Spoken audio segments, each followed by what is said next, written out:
কওমি মাদ্রাসার বাজেট বরাদ্দ। ইতিমধ্যে এই বিষয়টা নিয়ে সামাজিক মাধ্যমে অনেক আলোচনা সমালোচনার বন্যা বয়ে যাচ্ছে। কওমি মাদ্রাসা 2026-27 অর্থ বছরে সরকারি বরাদ্দ গ্রহণ করবে কি করবে না, এটা নিয়ে টক শো হচ্ছে, আলোচনা হচ্ছে।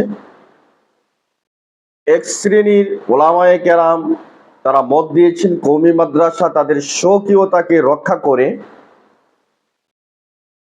বাজেট গ্রহণ করবে বা বরাদ্দ গ্রহণ করবে। অন্য শ্রেণীর ওলামায়ে কেরাম কওমির ভিতর থেকে তারা বলতেছেন যে কওমি মাদ্রাসা আগের মতোই ধারাবাহিকভাবে চলবে, তারা কোনো বরাদ্দ গ্রহণ করবে না। আমরা এই দুটাকে যদি একটু বিশ্লেষণ করি, যারা বলেছেন কওমি মাদ্রাসা পূর্বে যেভাবে চলে আসতেছিল সেভাবেই চলবে, তারা কোনো বরাদ্দকে গ্রহণ করবে না, তারা দারুল উলুম দেওবন্দের যে আদর্শ রয়েছে সে আদর্শের ওপর প্রতিষ্ঠিত থাকবে। আর আমরা যারা রয়েছি আমরা বলি যে আমরা কওমি মাদ্রাসার জন্য বরাদ্দ সরকারের রাষ্ট্রীয় কোষাধ্যক্ষ থেকে বরাদ্দ গ্রহণ করার পক্ষের এক শ্রেণীর উলামায়ে কেরাম রয়েছেন। সুতরাং যারা গ্রহণ করতে চাচ্ছেন এবং যারা গ্রহণ করতে চাচ্ছেন না, তাদের উভয়ের যুক্তি রয়েছে। তো উলামায়ে কেরামগণ বর্তমানে পৃথিবীর শ্রেষ্ঠ সন্তান।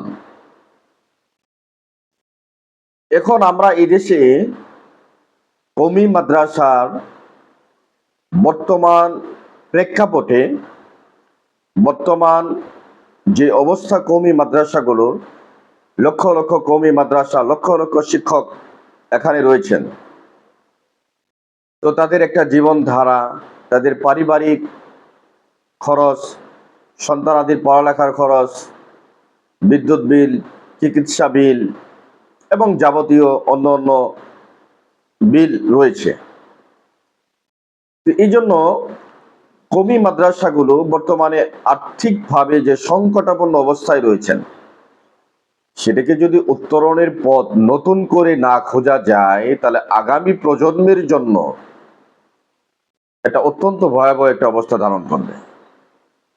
সুতরাং আপনারা যারা এসিতে বসে এই ধরনের আত্মঘাতী সিদ্ধান্ত দিচ্ছেন যে কওমি মাদ্রাসা কোনো বরাদ্দকে গ্রহণ করবে না, আরে ভাই, কওমি মাদ্রাসা যদি বরাদ্দকে গ্রহণ না করে, সরকারের বরাদ্দ গ্রহণ করা এটা আমাদের অনুগ্রহ নয়, বা এটা সরকারের আমাদের প্রতি দয়া নয়, বরঞ্চ এটা কওমি শিক্ষার্থী থেকে শুরু করে কওমি সেকশনে যারা রয়েছেন, এটা তাদের মৌলিক অধিকার। কারণ এদেশের সবাই আমরা জনগণ, আমরা এদেশের বৈধ নাগরিক। সুতরাং এদেশে কওমি সন্তানরা তারা বৈধ নাগরিকত্ব হিসেবে তারা তাদের বৈধ অধিকার নেওয়ার ব্যাপারে এখানে কোনো নতুজানুর কোনো কিছু নেই। সুতরাং কওমি মাদ্রাসা এটি এমন একটি দুর্গ যেটা দ্বীনের দুর্গ। ইতিহাস, ঐতিহ্য যদি আমরা একটু বিশ্লেষণ করে দেখি, এই উপমহাদেশ যারা শাসন করেছিলেন, ইংরেজরা এই উপমহাদেশকে শাসন করেছেন। প্রায় 200 বছর পর্যন্ত আমরা গোলামের জিঞ্জিলে শিকলবন্দি ছিলাম। সুতরাং সেই পথ থেকে আমরা যখন বের হয়ে এসেছি, এখন আমরা নতুন করে আবার গোলামির শিকার হচ্ছি কিনা সেটা আমাদের খতিয়ে দেখার দরকার। আপনি বাজেট গ্রহণ করবেন, এটা কওমি সম্মিলিত বোর্ড যারা রয়েছেন তাদের সাথে সিদ্ধান্ত নিয়ে এরপরে মিডিয়ায় কথা বলা উচিত। আমরা এখানে কারোর ব্যক্তির সমালোচনা বা কারোর মান সম্মান নিয়ে টানাটানি করার জন্য এখানে আমরা কোনো মন্তব্য করব না। আমাদের মৌলিক অধিকার আমরা পাবো কি পাবো না সেই বিষয়গুলোই আমরা এখানে তুলে ধরার চেষ্টা করবো ইনশাআল্লাহ। সুতরাং ভারত উপমহাদেশের মধ্যে কওমি মাদ্রাসার যে ঐতিহ্যবাহী দ্বীনি প্রতিষ্ঠান দারুল উলুম দেওবন্দ, যেটা 1866 খ্রিস্টাব্দে কাসেম নানুতুবি রহমাতুল্লাহ আলাইহি প্রতিষ্ঠিত করেছিলেন, এই দারুল উলুম দেওবন্দকে কেন্দ্র করেই ভারত উপমহাদেশে লক্ষ লক্ষ কওমি মাদ্রাসা তৈরি হয়েছে। সুতরাং সেই সময়ে ইংরেজ শাসনামলের সময়ে প্রত্যেকটি মাদ্রাসার জন্য, তদানীন্তন ইংরেজ শাসনামলে ভারতবর্ষেই মাদ্রাসা ছিল 12 লক্ষ। এই 12 লক্ষ মাদ্রাসাগুলো নিজস্ব অর্থায়নে চলত। তারা কোনো মানুষের কাছে, কোনো ব্যক্তির কাছে, কোনো ধনাঢ্যর কাছে, কোনো ধনকুবুকের কাছে নিজেদের দন্যতার কথা বলে আর্থিকভাবে কোনো সুযোগ সুবিধা গ্রহণ করেন নাই। কিন্তু ইংরেজ চলে গিয়েছে, দারুল উলুম দেওবন্দের বয়স হয়ে গিয়েছে অনেক, 200 বছর 300 বছর হয়ে গেল। এখন পর্যন্ত কওমি কি তাদের ভাগ্যকে পরিবর্তন করতে পেরেছে? আমরা কেন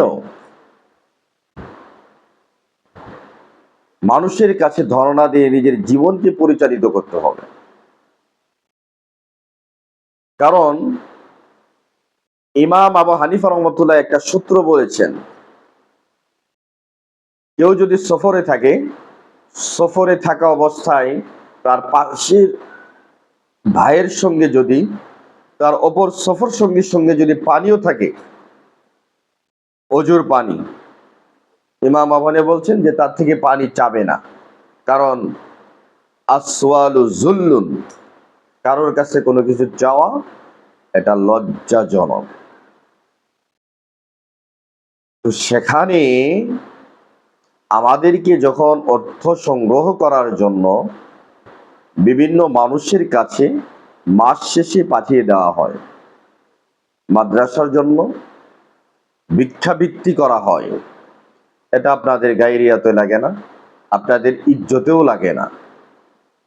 এটা করতে আপনাদের যদি ভালো লাগে, তাহলে আমরা দেশের বৈধ নাগরিক হওয়ার পরে সারা পৃথিবীতে প্রত্যেক শিক্ষা সেক্টরের জন্য আলাদা বরাদ্দ থাকে। তারা যদি সেই বরাদ্দ গ্রহণ করে শিক্ষা অর্জন করতে পারে, আমরা কেন পারবো না? আমাদের কেন এর থেকে বঞ্চিত করা হবে? আমরা একটা সাবান কিনতে গেলেও তার ট্যাক্স দেওয়া লাগে, আমরা বিদ্যুৎ বিলের জন্য ট্যাক্স দেই, আমরা মোবাইল ফোনের জন্য ট্যাক্স দেই, প্রত্যেকটি দ্রব্যমূল্যের জন্য আমাদের পকেট থেকে ট্যাক্স কেটে নেওয়া হয়। তাহলে আমরা কেন এই দেশের শিক্ষা খাতে শিক্ষা অর্জন করার ক্ষেত্রে সরকারি ট্যাক্সকে বা সরকারি বরাদ্দকে আমরা কেন গ্রহণ করব? এটা যৌক্তিক দাবি।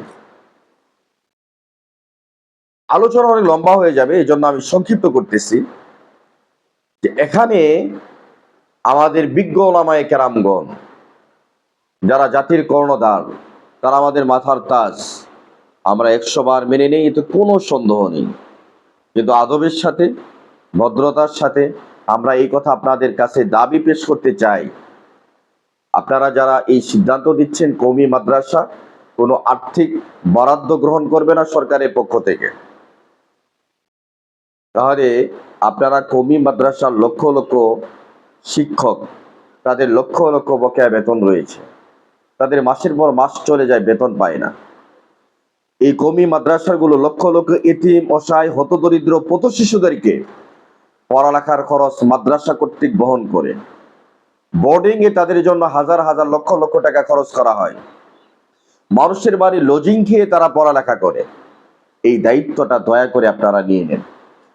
আপনারা যদি এই ঘোষণা দেন যে কওমি মাদ্রাসার হুজুরদের বেতনের দায়িত্ব এবং বাচ্চাদের খাবার দায়িত্ব, মাদ্রাসার অবকাঠামোর দায়িত্ব, কিতাবের খরচের দায়িত্ব, মাদ্রাসার কারেন্ট বিলের দায়িত্ব, এভরিথিং সবগুলো আমরা গ্রহণ করলাম, তো সেক্ষেত্রে কওমি মাদ্রাসা বর্তমান জেনারেশন যারা রয়েছেন তারা এই সিদ্ধান্ত থেকে বিরত হবেন যে কওমি মাদ্রাসা কোনো সরকারি অনুদান গ্রহণ করবে না বা কোনো বরাদ্দ গ্রহণ করবে না।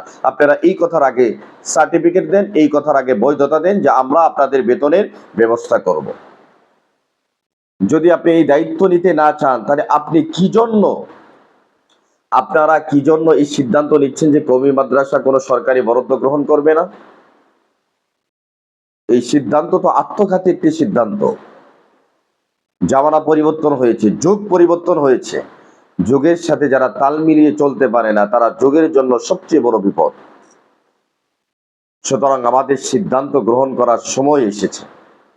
আমরা যদি এইভাবে এই প্রতিষ্ঠানগুলোকে ছেড়ে দেই, আগামী প্রজন্ম, ইয়াং জেনারেশন যারা, এই কাজে আর তারা আসতে চাবে না। তারা রিজিকের জন্য, জীবিকার জন্য ভিন্ন রাস্তা, ভিন্ন মতকে গ্রহণ করবে। এটা ইসলামের জন্য, দ্বীনের জন্য অপূরণীয় ক্ষতি হয়ে যাবে।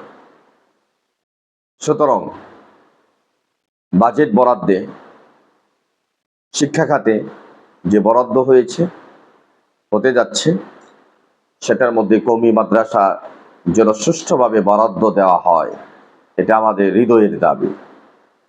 আমাদেরকে আর যেন কোনো মানুষের দরবারে এক মুষ্টি চাউলের জন্য 2 টাকা ভিক্ষা করা যেন না লাগে, সেটা সরকার যেন এই বিষয়টার দিকে সজাগ দৃষ্টি রেখে কওমি মাদ্রাসার ন্যায়সঙ্গতভাবে, আইনসম্মতভাবে এখানে বরাদ্দটাকে নিযুক্ত করে দেওয়া হয়।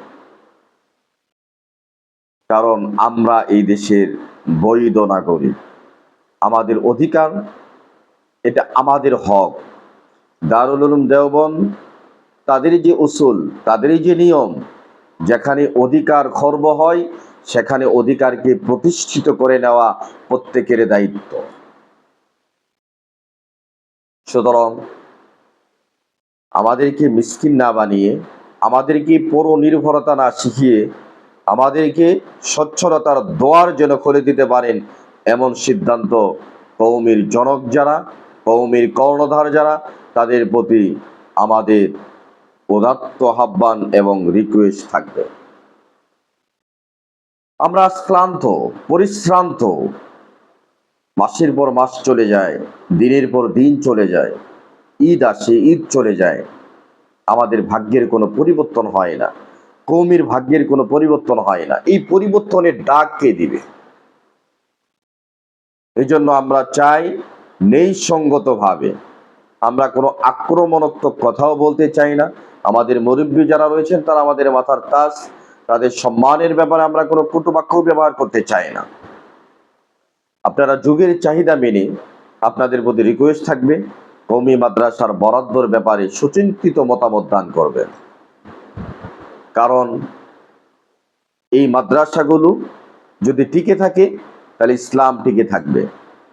আজকে মাদ্রাসায় পড়ালেখা করে মাত্র 2%, সাধারণ শিক্ষায় শিক্ষিত হচ্ছে 98%।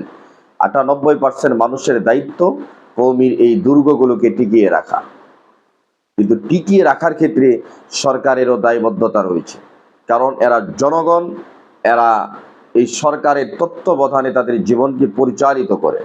আমরা কোনো রাষ্ট্রদ্রোহী নই, আমরা এই দেশের বৈধ নাগরিক। সুতরাং শিক্ষা খাতে এবং কওমি মাদ্রাসার বরাদ্দর ব্যাপারে নেগেটিভ যে সমস্ত বিষয় রয়েছে সেগুলোকে বর্জন করে পজিটিভলি ভাবে আমাদের কওমি মাদ্রাসার বরাদ্দর জন্য আমরা সরকারের কাছে আমরা রিকোয়েস্ট রাখতে পারি। এটা আমাদের মৌলিক দাবি।